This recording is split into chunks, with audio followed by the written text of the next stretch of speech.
From the Society of American Archivists Student Chapter at the University of Alabama, this is Archives and Communities, a podcast highlighting community archiving initiatives and the people behind them. Hey everyone, my name is Nick Wantsala, and in today's episode, I'll be speaking with Lolita Rowe, who is the Community Outreach Archivist within the Rose Library at Emory University. Before joining Emory University, she spent 4 years at the University of North Carolina, Charlotte in the Special Collections Archives, where she was the reference and outreach coordinator.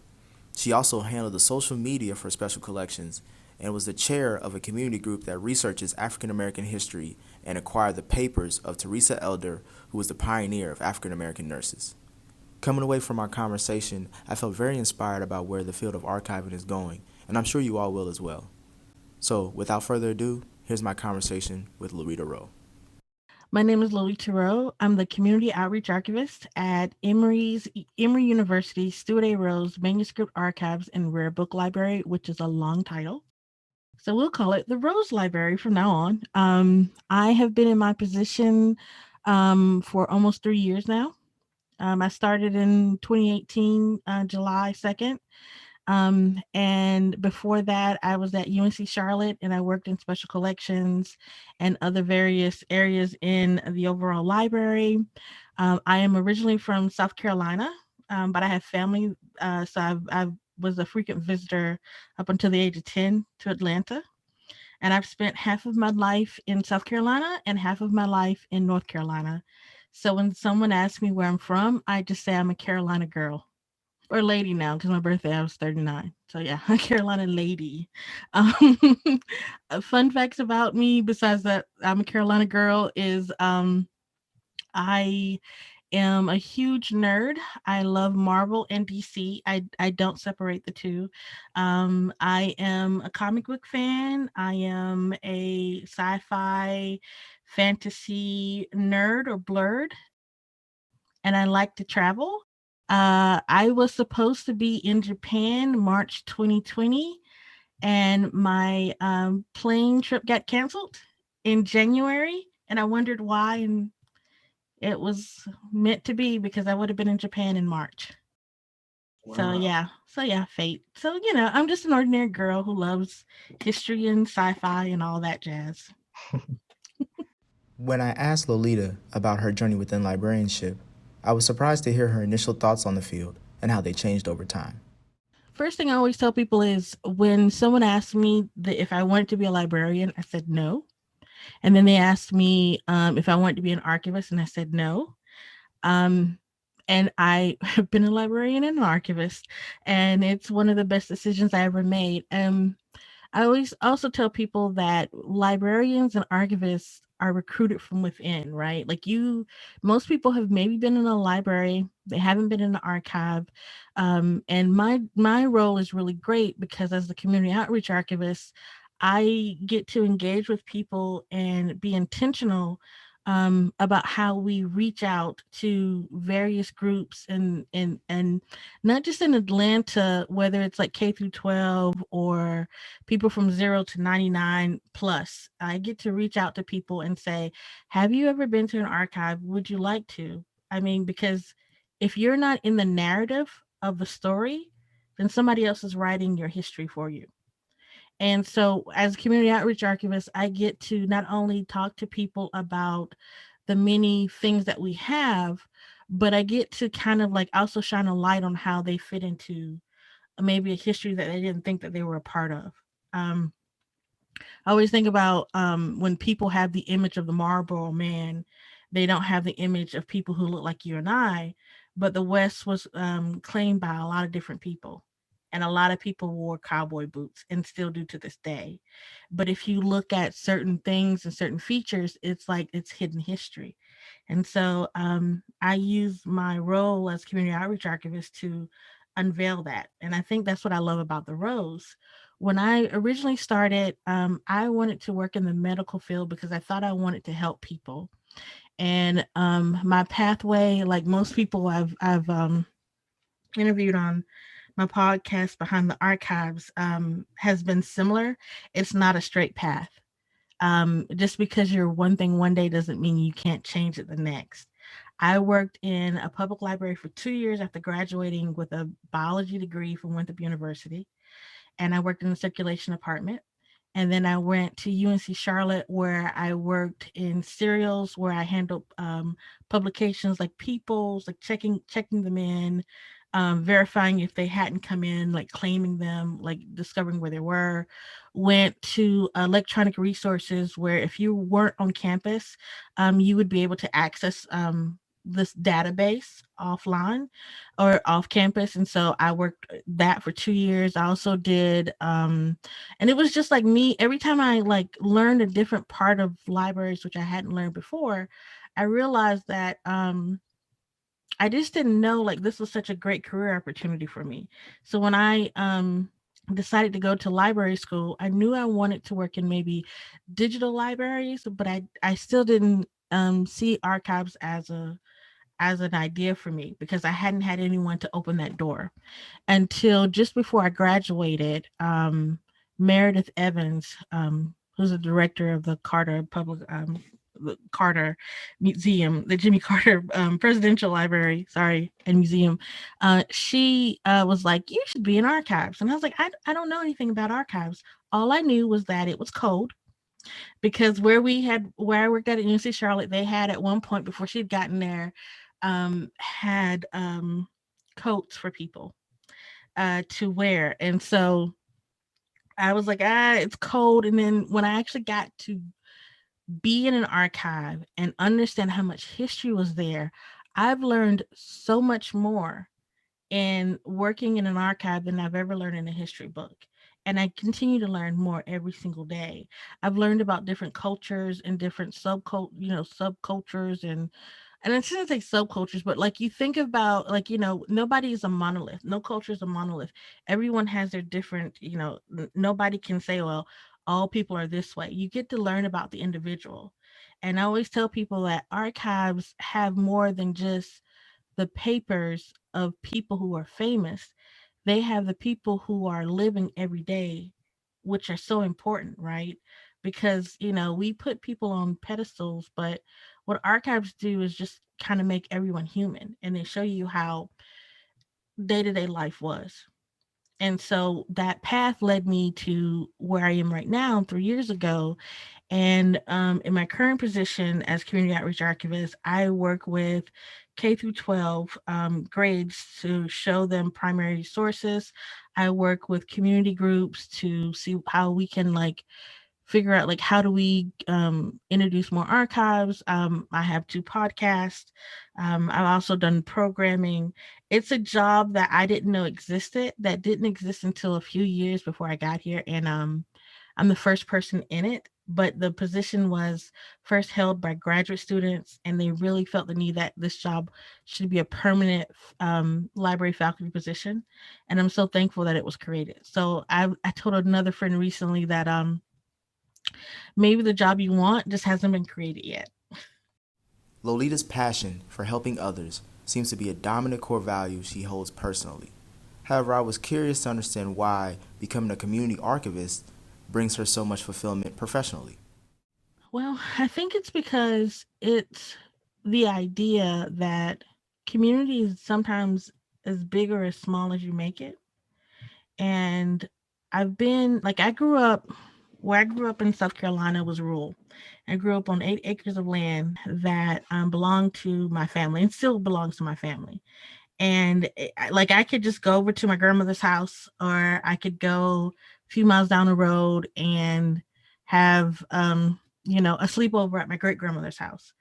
And it was that sense of connection and family, that we have family that has no blood relation to us.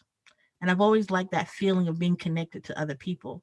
So when I travel, I like listening to other people's stories and talking and learning about people, because when you read somebody's letters or see the happiness or the sadness in someone's eyes in a photo, or hold a piece of a puzzle from somebody's life, no matter what that artifact is, you get to know them better.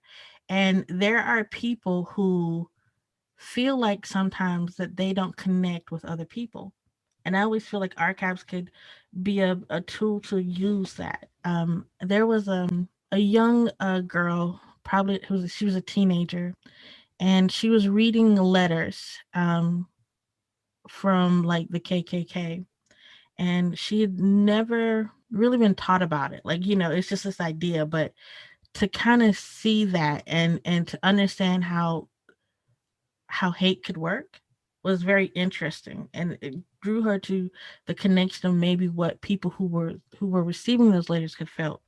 Also, same experience with these young kids. We'd had something at UNC Charlotte where kids were like from middle school on up in age, and they got to hold the letters of this LGBTQ advocate. And a lot of the kids either identified or were just like there as allies.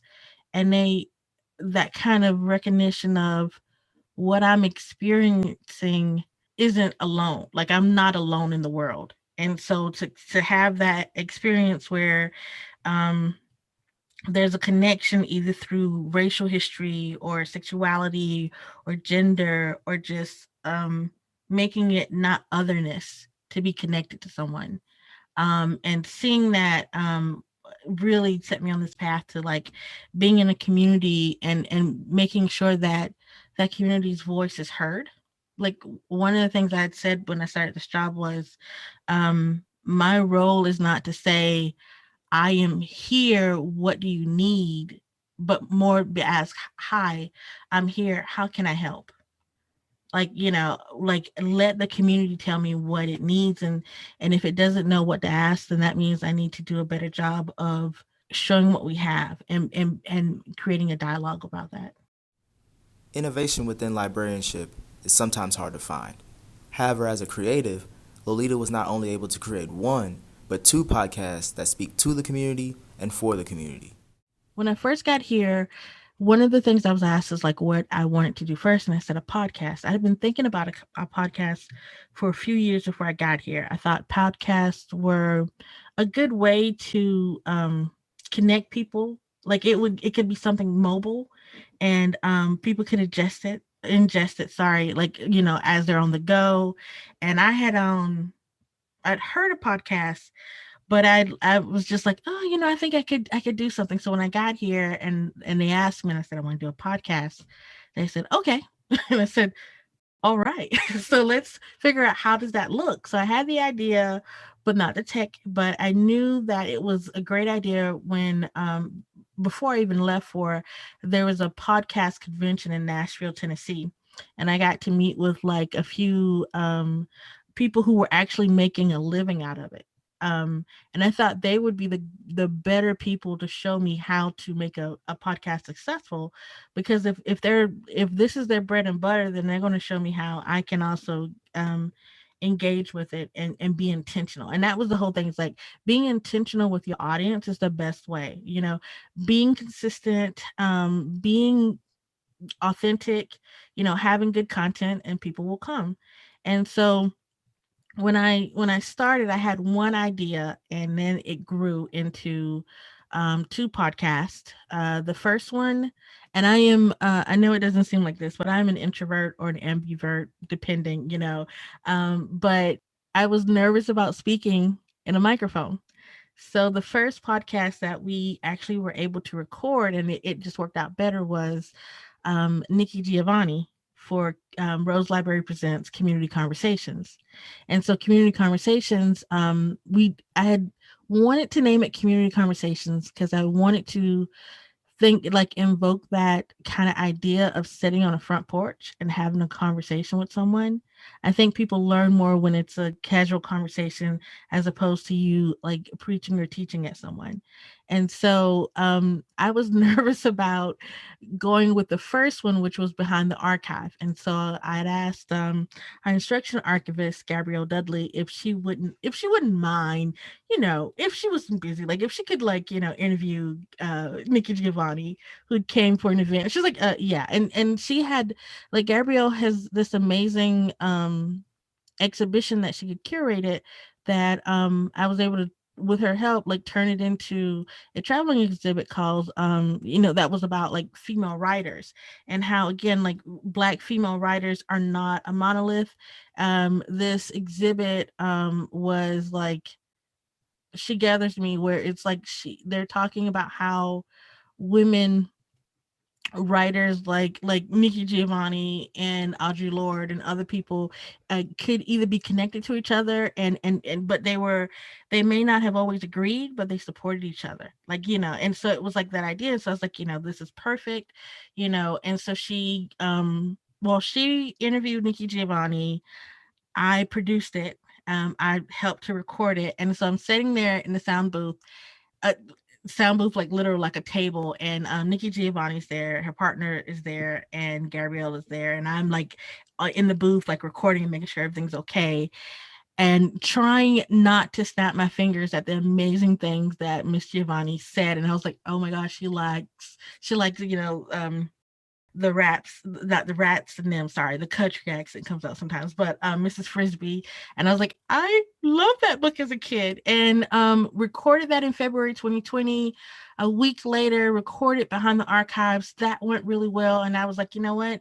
My voice is going to have to be on this one. So, had made the decision that Community Conversations was going to be by different people, and I would just host it, but Behind the Archives would be me talking with archivists about how they got to their different positions. And we did both of those interviews, like I said, in February 2020.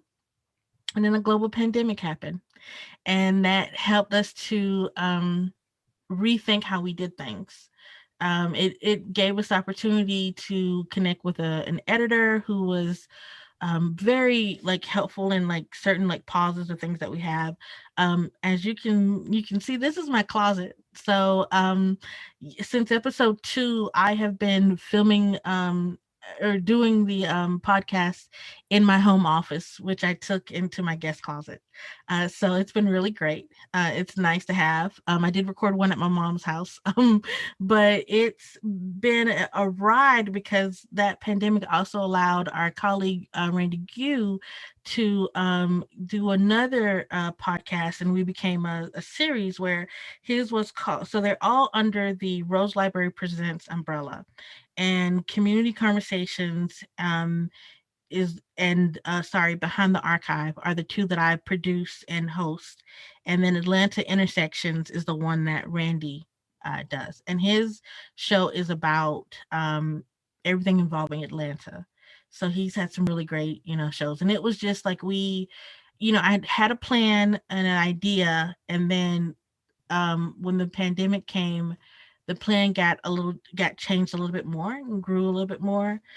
We tried to have a content calendar, and then we had to learn that guest schedules change, and so we had to go through and change that experience. And sometimes your schedule changes, or we I had originally, when I had done this, I was going to ask my colleague, Pella McDaniels, to be on the podcast. And unfortunately, he passed away suddenly in April. And it was an honor in February to have his former boss and mentor, Randall, and his wife um, to be on there. And it was like, to hear Naval talk about her husband Pelham, and to hear Randall, his boss, talk about him, but also like learning more about this person I had known for 2 years. And it was inspiring too, because here's this person who came from, a football background. People saw him and they're like, oh, like, he's this guy. But when you sit down and talk with him, like we would have conversations about different things and different projects. And now it was just an honor to be able to sit with people that knew him so well, and to learn more, and to have hopefully that inspiration going out into the airwaves so that other people can be inspired by him. So it's been a wild ride, and we're almost over our first season. And I will be the last person interviewed for Behind the Archives, and then we will shift from being interview based to being more narrative. The second season will focus more on how do we get materials? What happens next? How do we use them? And so that's going to be exciting. And community conversations will continue to be a conversation. There are some guests that I would love to have. I won't say names, but I'll just send that out that maybe possibly we'll have some, but I'm always a little biased because I'm always happy with all the guests that we have. Everyone has been such a delight to work with and just so like supportive of us and being on the podcast. For someone who's already discovered their passion within librarianship, I asked Lolita if she had any advice to give to upcoming librarians and archivists who are still on that journey. First and foremost, be flexible. I mean, paths change and diverge. And like I said, my position wasn't written until I started.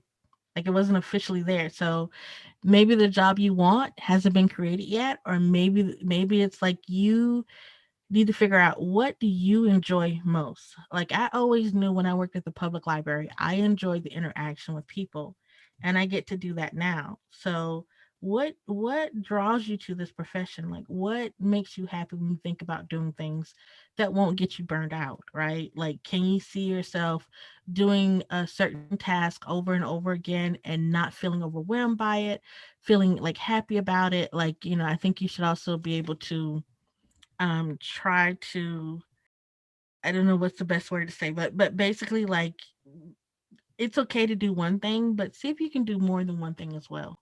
And don't be afraid to collaborate with people who work in different fields, right? Like I just said a quote on this blog I just did, and it was basically like when I started the podcast, same thing with this, like I didn't want to reinvent the wheel, but I wanted to know how it turned. So ask questions from people. It's okay. See if like reach out to people, right? Talk to them.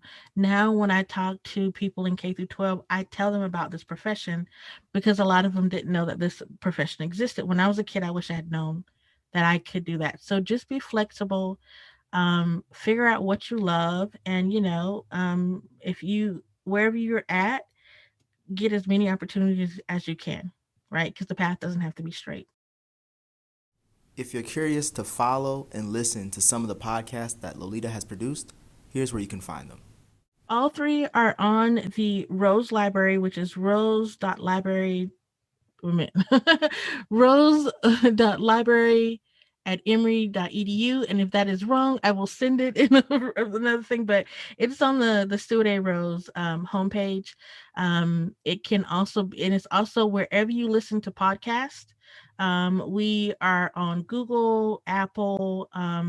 We have our platform on Transistor, and we use an RSS feed to ship, go to, we always tell people at the end of it, wherever you listen to podcasts, you will find us. But if you do Rose Library Presents, you'll find them. I want to give a big thank you to Lolita Rowe for her time, and I want to thank you all for tuning into our discussion. Catch us on the next episode of Archives and Communities. This was an episode of Archives and Communities, the official podcast of the Society of American Archivists Student Chapter at the University of Alabama.